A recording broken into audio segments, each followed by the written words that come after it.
এ মারছো কেন? ওকে মারছো কেন? মারছো কেন? তোরা কি দাদাগিরি দেখাচ্ছ? তোরা কি দাদাগিরি? সিভিকের দাদাগিরি। তাদের দাবি মতো টাকা না দেওয়ায় গাড়ি চালককে টেনে হিচড়ে গাড়ি থেকে নামিয়ে ঘরের মধ্যে ঢুকিয়ে বেধড়ক মারধর করার অভিযোগ উঠেছে হরিশ্চন্দ্রপুর থানার কর্তব্যরত 3 সিভিক ভলেন্টিয়ার্সের বিরুদ্ধে। বৃহস্পতিবার বিকেলে ঘটনাটি ঘটেছে রশিদাবাদ গ্রাম পঞ্চায়েতের ভেলাবাড়ি নাকা পয়েন্টে। জখম গাড়ি চালক হরিশ্চন্দ্রপুর গ্রামীণ হাসপাতালে প্রাথমিক চিকিৎসা করার পর থানায় অভিযোগ দায়ের করেছেন চালক। জখম গাড়ি চালকের নাম রুহুল আমিন।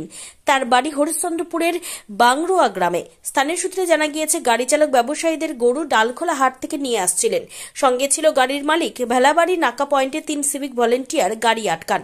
1000 টাকা দাবি করেন। চালক 500 টাকা দিতে চাইলে সেই টাকা নিতে অস্বীকার করেন সিভিক। এরপর সিভিক চালককে গাড়ি থেকে নামিয়ে নাকা পয়েন্টের ভেতরে ঢুকে বেধড়ক মারধর করে। চালকের হাত জখম হয়ে যায়। এরপর সিভিক চালককে গাড়ি থেকে নামিয়ে নাকা পয়েন্টের ভেতরে ঘরে ঢুকে বেধড়ক মারধর করে চালকের হাত জখম করে দেন। চালক রোজা থাকা অসুস্থ হয়ে পড়েন। হরিশ্চন্দ্রপুর হাসপাতালে চিকিৎসা করান। অভিযোগ, পুলিশের অনুপস্থিতিতে এইভাবেই সিভিকরা গাড়ি আটকে জোরপূর্বক আমাদের ড্রাইভারদের সঙ্গে যে আচরণ করেছে অন্যায়, তার বিরুদ্ধে সঙ্গে সঙ্গে আমার সঙ্গে কথা হয়েছিল। এফআইআর হয়েছে, কমপ্লেন হয়েছিল, এফআইআর হয়েছে। আমি আইসি সাহেবের সঙ্গে কালকে কথা বলেছিলাম। উনি আমাকে আশ্বস্ত করেছিলেন যে পুলিশ আধিকারিক হোক বা সিভিক হোক, যারাই অন্যায় করবে তাদের বিরুদ্ধে অ্যাকশন হবে। তো আজকে আমরা ড্রাইভার্স ইউনিয়নের পক্ষ থেকে আমরা অপেক্ষায় ছিলাম। সবাই ড্রাইভার্স ইউনিয়নের এখানে ভবানীপুর ব্রিজ থেকে নিয়ে তুলসেটা পর্যন্ত আমাদের যত পিকআপ ভ্যান, যত ড্রাইভার ছিল, পিকআপ ভ্যান অনার্সের ড্রাইভার্স অ্যাসোসিয়েশন থেকে সবাই ছিল। আমরা বলেছিলাম যে যদি আমাদের সেই সিভিক ভলেন্টিয়ারদের বিরুদ্ধে যদি কোনো অ্যাকশন না হয় তাহলে আমরা রাস্তা অবরোধ করব, আমরা এখানে একটা বিক্ষোভ কর্মসূচি করব। তারপরে সঙ্গে সঙ্গে পুলিশ আধিকারিকরা খবরটা পেলেন, ওনারা এসেছিলেন যে পরীক্ষা চলছে উচ্চ মাধ্যমিক, এই অবস্থায় পথ অবরোধটা একটু খারাপ দেখাবে। তো যা যা আমাদের অ্যাকশন, সেই অ্যাকশনে আমরা যে কমপ্লেনটা দেওয়া হয়েছিল সেই কমপ্লেনে অলরেডি এফআইআর হয়ে গেছে এবং যারা অভিযুক্ত তারা অলরেডি তাদের ডিউটি থেকে অফ করে দেওয়া হয়েছে। এটা নিয়ে আপনার কোনো লিখিত অভিযোগ করেন আবার পুনরায়?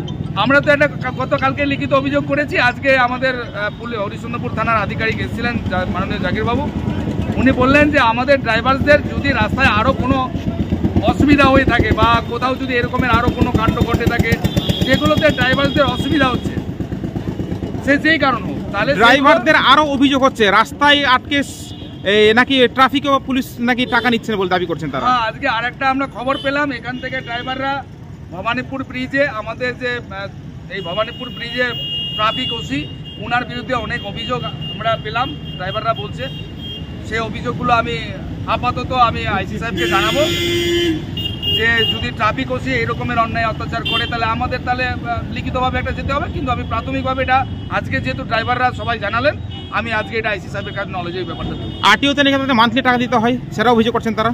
আর সেটা আমি শুনলাম, তো আমার মনে হয় যে সে বিষয়টা নিয়ে আমার অতটা মানে আমি জ্ঞাত নই, সেটা আমাদের জানতে হবে। আপনার নাম? আমার নাম সব পরিচয়? আমি হরিশ্চন্দ্রপুর 1 পঞ্চায়েত সমিতির বিরোধী। তো খুব অবৈধ হিসাবেই হয়েছে, তার বিরোধী আমরা তো কমপ্লেন করেছি। এবং স্বপনদা, হ্যাঁ, এই যে হাটটা, এই যে স্বপনদা আমাদের যে কথাটি বললো বেশ শক্তই হয়েছে। আমরা কমপ্লেন করেছি, নাকি কমপ্লেন করেছি, অফিসার আমাদের অ্যাকশন নিয়েছে। তার বিচার দেখি অফিসার কি বলছে আমাদেরকে। আপনার নাম? আমার নাম শেখ মঞ্জুর। আপনার পরিচয়? আমি ড্রাইভার, আমার বাড়ি কোনারে।